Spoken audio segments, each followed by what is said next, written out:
जो तनख्वाह आनी चाहिए थी वो तक नहीं आ रही है। ठीक है ना, भूखे पेट कोई लड़ाई नहीं होती। घर में मेरा बच्चा बीमार होगा तो मैं कब तक अपने देश की सेवा कर पाऊँगा। लेकिन हम फिर भी लगे हैं, औरतें भी लगी हैं, मर्द भी लगे हैं, सब लोग लगे हैं।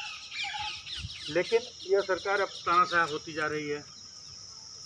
हम जब रेल में आए थे, आप लोग बहुत पुराने भी हो, एक होता था हमसे कोई गलती हो जाती थी, उसकी एक इंक्वायरी होती थी, फिर सज़ा मिलती थी WIP या WIC, है ना।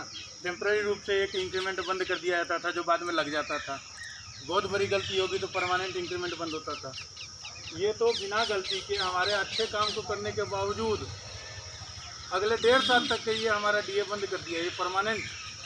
और लाखों रुपये का आप ये कहते कि भाई देश पे बहुत बड़ी आपदा आई है, आज चाइना से लड़ाई हो जाए, आपदा आई है। हमने आगे भी किया है, जब पाकिस्तान की लड़ाई हुई थी लोगों ने ऑफ होना भूल गए थे, खूब सेवा की थी रेल ने,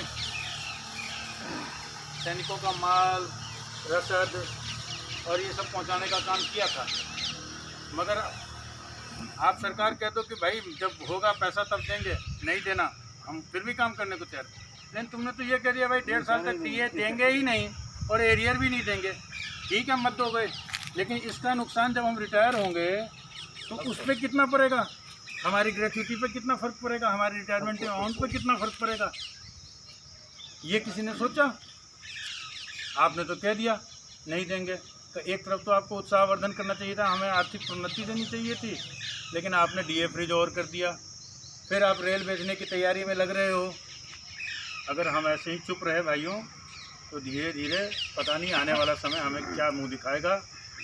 इसलिए आपका इकट्ठा होना बहुत ज़रूरी है। अगर मरना ही हमारी नीयत में है तो हम इकट्ठे मरेंगे, लड़के मरेंगे। UPRMS जिंदाबाद, जिंदाबाद जिंदाबाद, NFIR जिंदाबाद, जिंदाबाद जिंदाबाद, हमारी एकता जिंदाबाद, जिंदाबाद जिंदाबाद। साथियों, एक रहो, नेक रहो, साथ मिलके लड़ेंगे और मरना ही नियत है तो साथ मरेंगे। धन्यवाद साथियों।